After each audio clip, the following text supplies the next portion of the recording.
Hi everyone, welcome back to my channel, Understanding Cardano. This is number 2 in the series of ADA Network State, where we look at the latest news and happenings across the Cardano ecosystem and the broader crypto space. Let's get stuck in.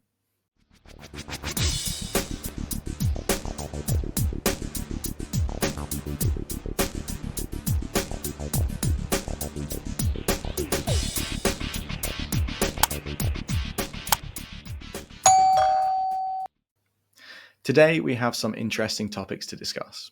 These are the Interim Constitutional Committee election results coming in, and a new Charles Hoskinson video discussing them and the future of Chang and Voltaire.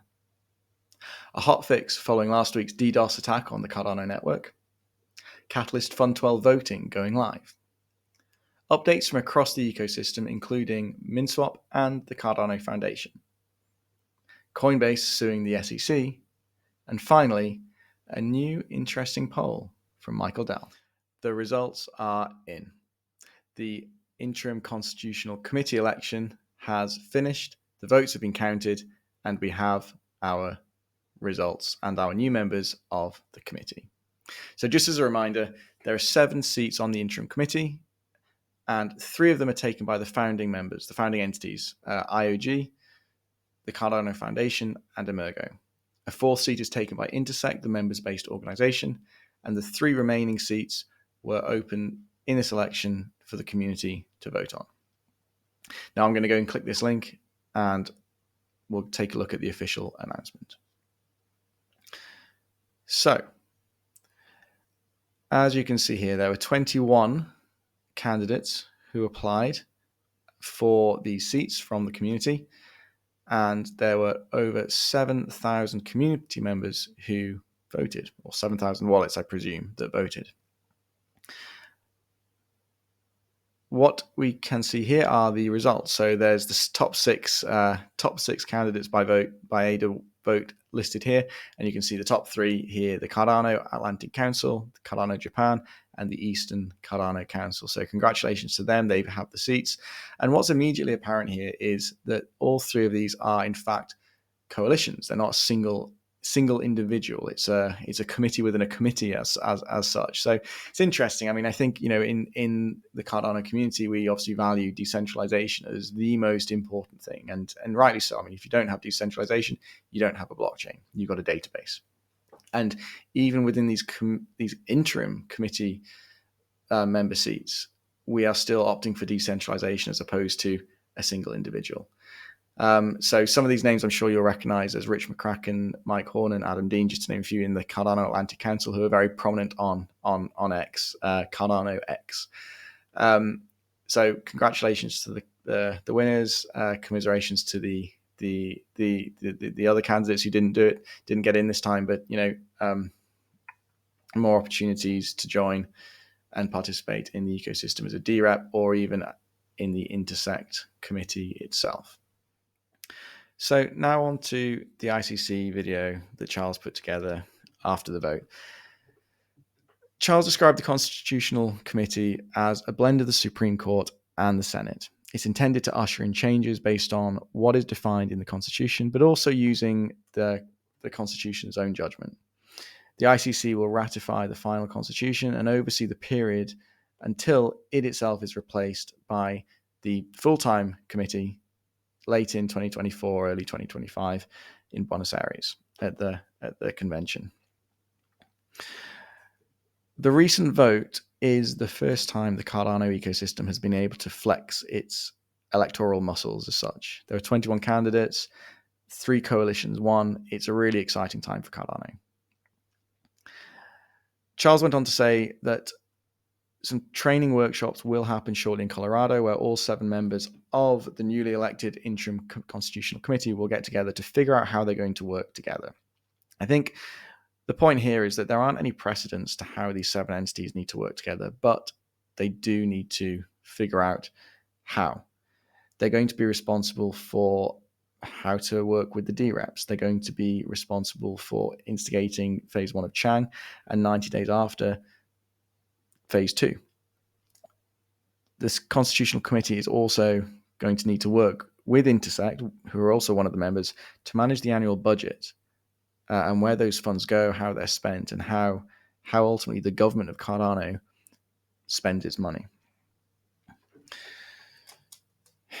Charles mentioned something interesting that we've heard before in the past, but following the ratification of the amended constitution and once the second election, who will appoint the full-time members of the Cardano constitution,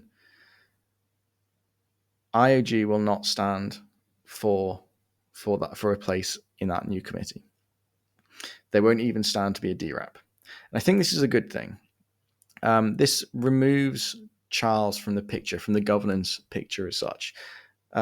It sort of demonstrates that Charles, while he is a big voice and a big influence in the space, he doesn't directly have any control over the network, even as one member or as a DREP. I think this is really important for visibility, for many reasons, really. But Charles taking a step back from governance and putting it in the hands of the community really does show how decentralized and autonomous Cardano is. Now, Charles isn't going to disappear. IOG is not going to disappear. They're just simply going to be and become a company associated with Cardano that works on Cardano and gets paid for via the annual budget to work and develop on the blockchain. It's a new phase of working, and we've had free development coming from IOG for the last 7-8 years while they've been working on this, actually since 2016. So this was always going to have to change, and it's a good thing. It's a good thing for decentralization. It's a good thing for Cardano. We truly do become our own network state. And really, to finish off, Charles makes the point that the most powerful thing, more powerful than companies, and in my opinion, more powerful than nation states, is a truly decentralized government run by global people creating their own digital network. And this is exactly what Chang, Phase 1 and Phase 2 is going to achieve. Next up, an update from Intersect on the recent DDoS attack. After investigating the underlying issue, the technical task force has identified the root cause and have successfully deployed a hotfix. This will require SPOs to upgrade to node version 8.12.1. So this is good news. Now, just got me thinking, the Chang upgrade node is 9.0. And when enough SPOs have upgraded to that, we can initiate the beginning of the Chang hard fork. Now, I presume this is a fairly straightforward fix and didn't make or add any complications to the upgrade to 9.0.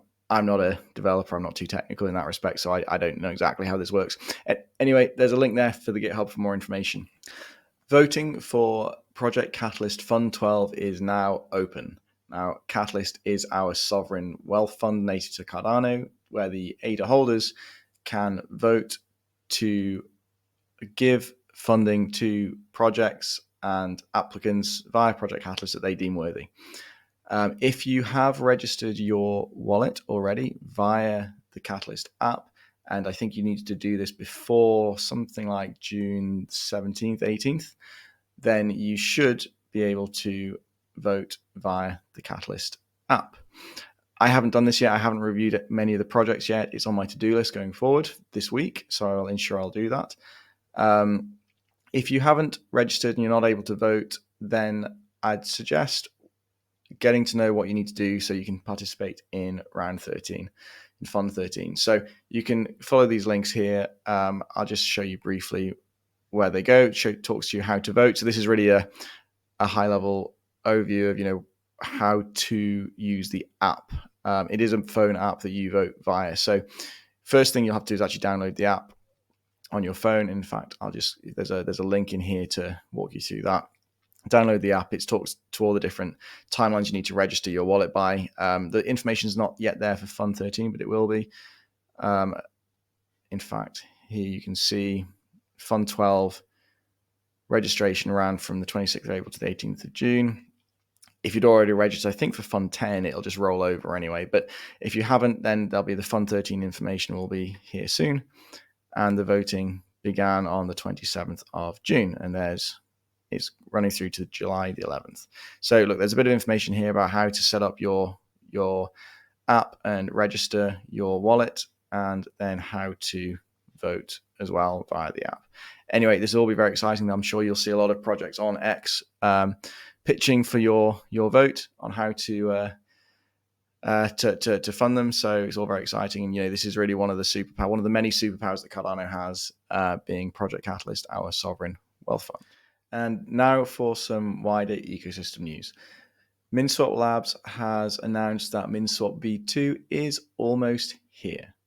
A new proposal by Minswap Labs for the V2 launch, poll migration, and batcher fee discount is now up for the temperature check. So there's no date announced here, although it does appear to be getting closer and closer. And following the link to the Minswap forum, you'll see there's a lot of discussion and more detail on this proposal. So hopefully this kicks along nice and fast, because in the recent meme frenzy hitting Cardano, Minswap has been a little bit lagging in its experience, its DEX experience compared to the rest, because Minswap is still using Plutus V1. Now, there's a lot of reason for this, a lot of explanations behind the scene as to why it's taken so long and all the work they're doing, but it will be very useful for the whole ecosystem to have Minswap upgraded to V2. And now some news on interoperability from the Cardano Foundation. Cardano integrates inter-blockchain communication protocol, or the IBC, to enhance connectivity from Cosmos and Ethereum to Cardano. So this is interesting. This is a Cosmos side chain, it seems, that's going to become compatible with Cardano, allowing the Cardano ecosystem to join a much larger interoperable group of blockchains linking the Cosmos system and Ethereum to us. There's a link here where there's some more information. I'm just going to flick through to it. You can find some more details here. They talk to the benefits of interoperability, the benefits to the users, and dApps building, being able to access much broader spectrum of blockchain. This particular interoperability improvement will enable us to connect to over 115 more interconnected blockchains. So good work from the Cardano Foundation. So some breaking news outside of Cardano into the broader crypto ecosystem.